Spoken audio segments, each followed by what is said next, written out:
I'm running away to the circus. That's a phrase most people say in jest.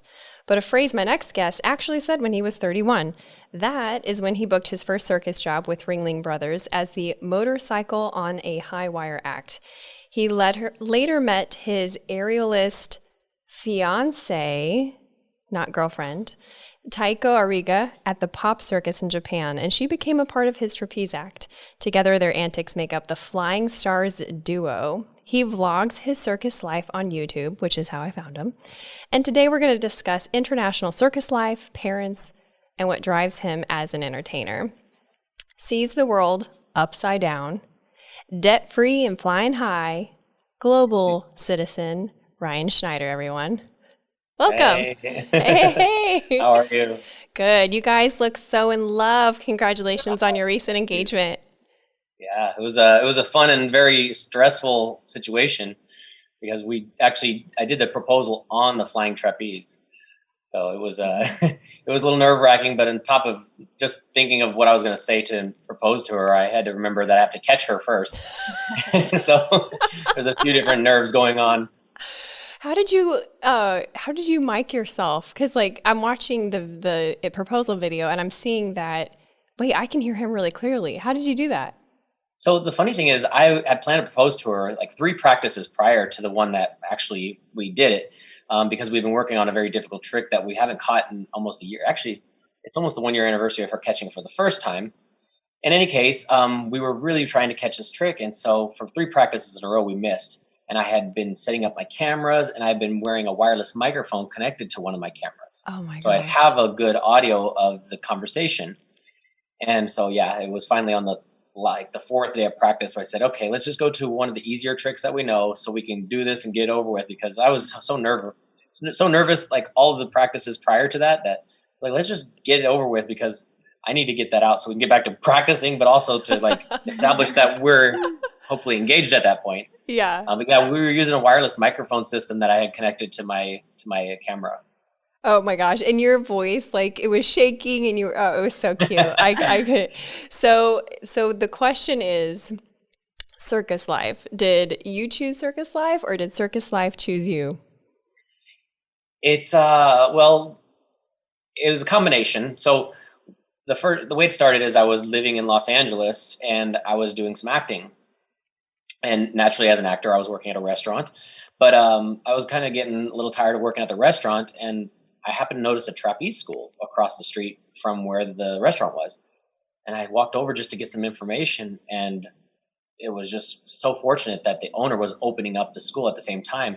Started talking with him, and he convinced me to take a class. And from there, I just got hooked because I love the adrenaline, I love the athleticism, I love the danger, but also the ability to train yourself in a progressive manner physically. And so that kind of led me into teaching and managing, and then ultimately changing my career path from acting to circus.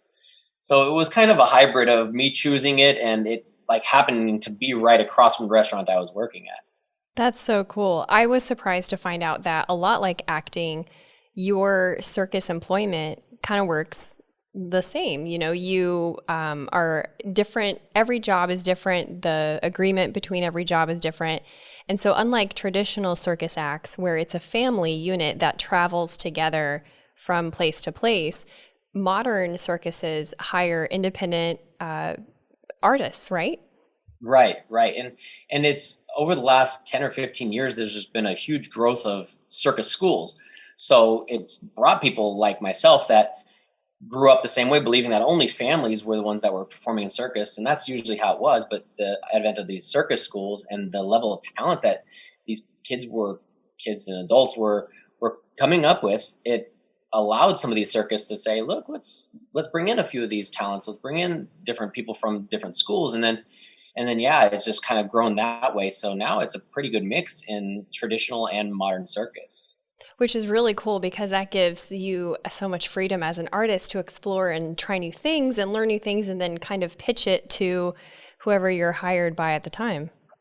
Yeah, absolutely. And especially depending on where the circus school is and what they offer, because you need skilled instructors to be able to teach you to be at a level that you would be able to promote yourself for work. Just because I go jump on a trampoline, I can do a backflip doesn't necessarily mean I'm going to be able to transition that to a performance. So Hmm. you need like to actually learn the skills in the proper way. And then there's also the understanding of how the business works. The circus is a business as well. And just because you have the skills doesn't necessarily mean you're going to be a good performer. And so there's that dynamic that also goes within the business of circus, is that just because you have good skills doesn't mean somebody's going to hire you, because ultimately they're selling tickets for people to watch you do those skills, but they want to feel something. They want to see that not only do you have the skills, but you're connecting with them. That's the whole idea of live circus, you know? Yeah, yeah. You've touched in our private conversations about the importance of connecting with your audience and not just like having a good backflip, if you will. Right. And you seem to have a long, interesting history of employment in which you have said you've connected with whoever it is in front of you. So, just to name a few, let's see: baseball umpire, retail, door to door sales, haunted house actor, leasing agent, waiter, model, trapeze instructor, video editor, butler, valet driver, and Chippendale stripper. That one was the most interesting. I was like, wow. And for 3 years. Yeah. Well, it's funny because I was taking dance classes in college, and it was never a thought of mine to become a male entertainer or stripper. But I had gone with a friend of mine to one of the clubs in Houston, and she convinced me to go there. And I was like, I'm not interested in watching guys dance. But she convinced me to go there, and we ran into a guy that was in our dance class, and he kind of gave me a little bit more of the back history of it. So that's what led me to think, well, I'm from Dallas. There's a club in Dallas, a really high level club too. I'm going to go check out that when I get back to Dallas. And that I started as a waiter there, and then did a few amateur contests, and then that led to becoming a performer and then a headlining performer. Wow. So it was like that, being on stage, giving that live performance, getting that live interactive feedback, that immediate response of like what your performance is doing, whether it's inspiring or entertaining or just for mere enjoyment. That's like kind of the basis of every kind of live performance, whether it's theater or circus or street performance.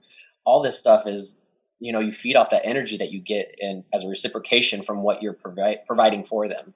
Yeah. So you get a thrill from the athletic part. You've said you're kind of an adrenaline junkie, but you obviously get a thrill from that feedback you get from the audience. Which of those thrills is the biggest for you? I think it's weird because the internal immediate feel that you get, that visceral adrenaline, that kind of like that feeling that you might get when you see a police car behind you and light up their lights. That's that little bit of excitement or nerves. There's that you get, but the one that is sustainable and the one that really like sinks in deep is the one that you get when you see an audience. You can see in their eyes how they're changed by what you do in your performance, or whether it's maybe not yours but your team's, or everything within the entirety of the show. That's the part, like, especially when we get to interact at the end of the show and you get to talk to the kids and the families, and they're like, oh my gosh, that was so awesome what you did, and my kid wanted to do trapeze all his life, and now I got to see you do it, and like now he's even more inspired to go learn more tricks. And so, or he never wanted to do it because he was scared, and now he wants to try it. Like, those are the stories that sit deeper and they last longer than just that initial visceral response of like, wow, congratulations, you did awesome. Like, that is so temporary, but again, like that feeling of the response that you're getting from the audience that lasts, that's the stuff that I think I really I enjoy the most. Yeah, and that's not even a like a charisma related thing. That's really an audience connected thing. So it's almost like Right. connection is the adrenaline. Yeah, and it's a give and take. It's just like having a conversation. If you're having a conversation with them and they're not listening to you, there's a disconnect there, right? Yeah. And so it's the exact same thing when you're performing. If you're performing skills and tricks, but you're not connecting to the audience, there's a disconnect, and they're not going to feel it. They're not going to enjoy the performance as much as if you are like in there with them and having that interactive, visceral exchange. So that's the part, again, that I think is super critical for a live show to not only exist but to thrive, because that's where the magic and the energy happens. And you've been with a lot of different audiences. Y'all have traveled a lot of different places doing a circus. So tell us some of the places that you've been country-wise.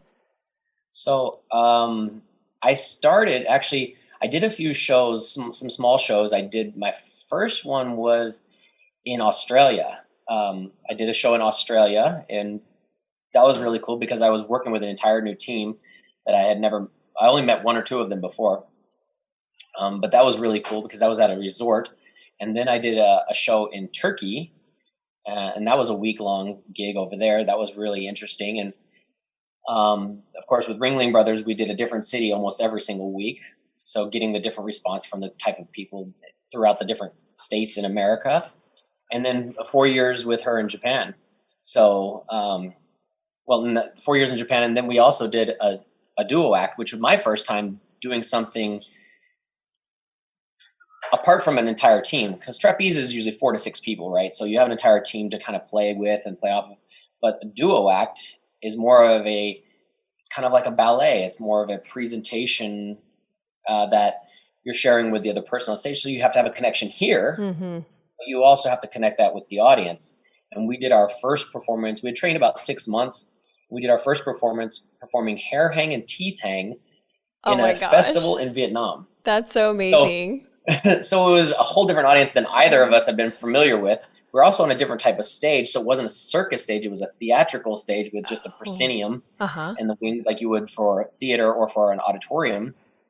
And then we were also dealing with a whole different crew that was unfamiliar with how our winch needed to go up and down and stuff. So oh my gosh, this was also a big development within how we needed to improvise our act and how we needed to do our performance there, on top of just kind of seeing how the response of the audience was.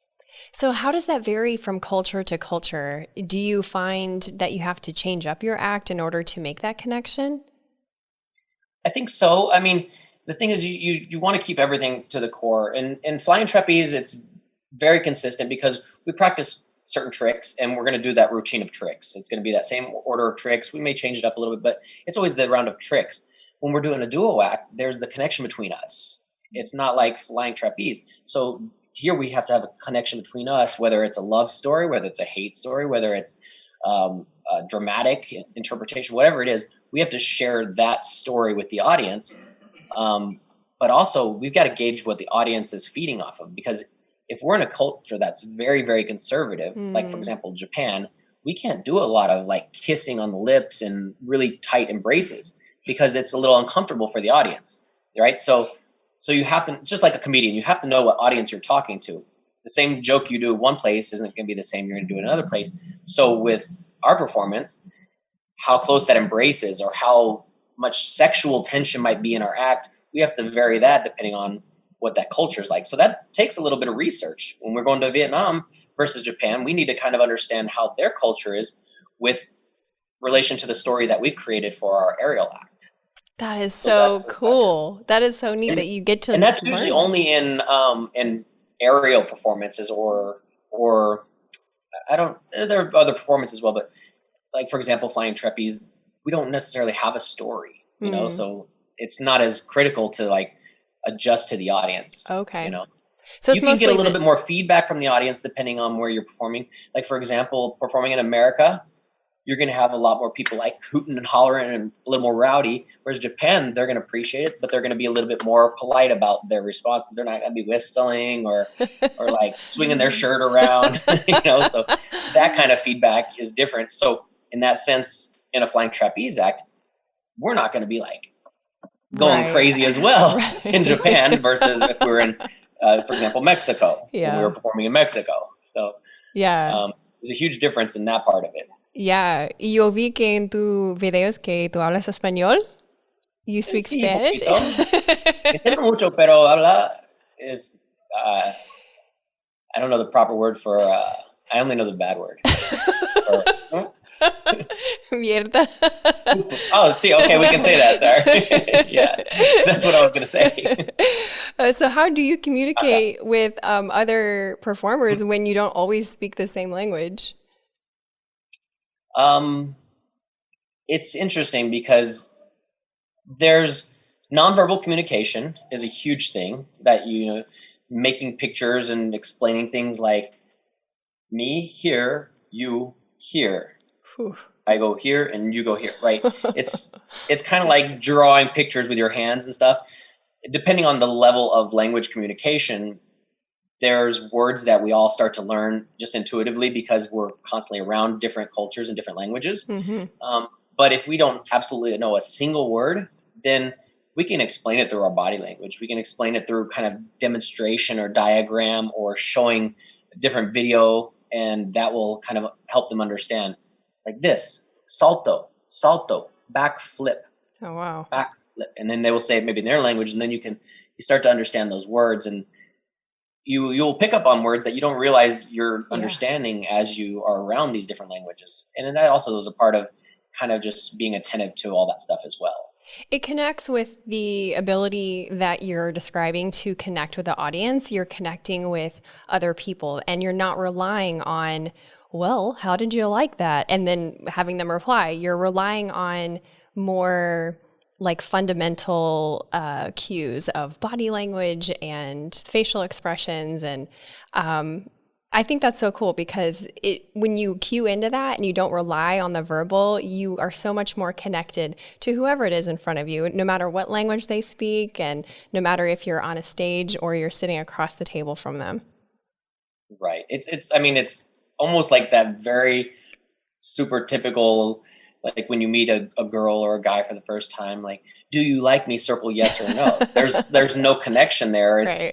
But if you're having a conversation, you start to see how their body reaction, you don't have to necessarily hear the words. Somebody sitting across can see, ooh, that couple, they're really into each other. Or, ooh, she's totally not into him. Look at him make a fool of himself. And you can see that, right? That's just body language without hearing words. Yep. You've just described. You provide that as a performer with your body, with your movement, because they can't hear what you're saying when you're 30, 40 feet away, but they can see if you're like, oh, I did bad, or, oh, that was really good. I feel proud, and they feel that.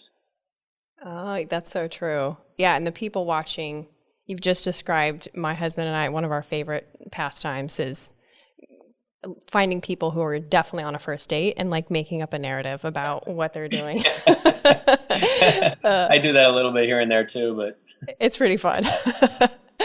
I have a couple of questions from some of my listeners, so if you don't mind. One of them was from Amy Anderson Lafitte. She says, do you ever get tired of performing, and what's your schedule like? Well, it depends on what the show is. So there are some shows that, and this is all something that you need to understand when you're getting into a contract. If you're new to a show, you want to make sure that you know how many shows you're doing, how long the shows, and what is all involved of you in the show. For example, with Ringling Brothers, I did 4 or 5 different parts on stage separate from my act. In Japan, in that show, I did the flying trapeze and the finale, and that was it. So like the amount that you do is something that you should know about. But for me, I love every chance to be on stage and give that audience that feel. So I don't really ever get tired of performing. That's the core of what I enjoy. It's not for money or fame or anything like that. For me, it's that I can give. And if we have 3 shows in a day, I have 3 opportunities to do that with the audience. If I have 1 show, I only have 1 opportunity. So do I get tired of performing? Never. Does my body get sore? Does my body get fatigued? Oh, absolutely. I mean, that's just the nature of any athletic thing that you're going to do. So yeah, there's always that nice time when a typhoon comes in, and then you have a couple of extra days off that you weren't expecting. Right. But at the same time,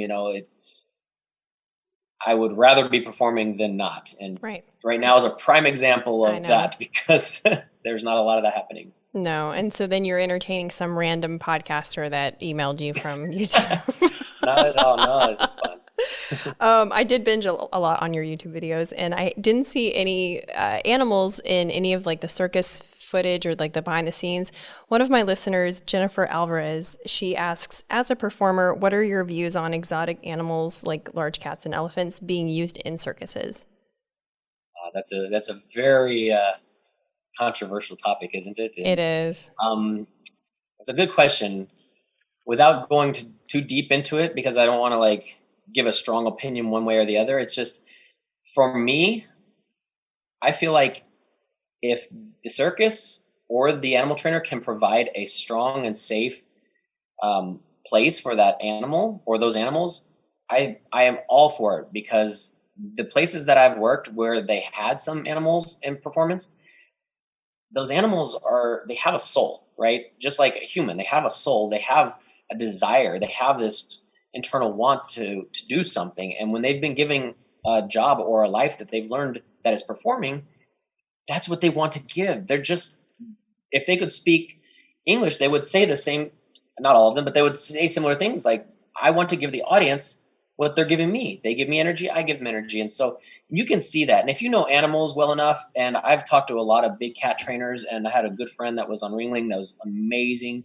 His whole family, they are super, super, like really close and very, very, what's the word? Very just really good with what they do with the big cats. And like hearing the stories and learning about how they treat the animals and how the animals, and there's that common respect,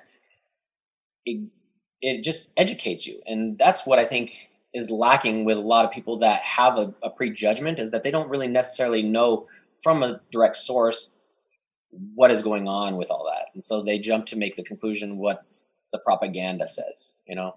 So in your experience, you only saw good treatment of animals if you had animals on with the act.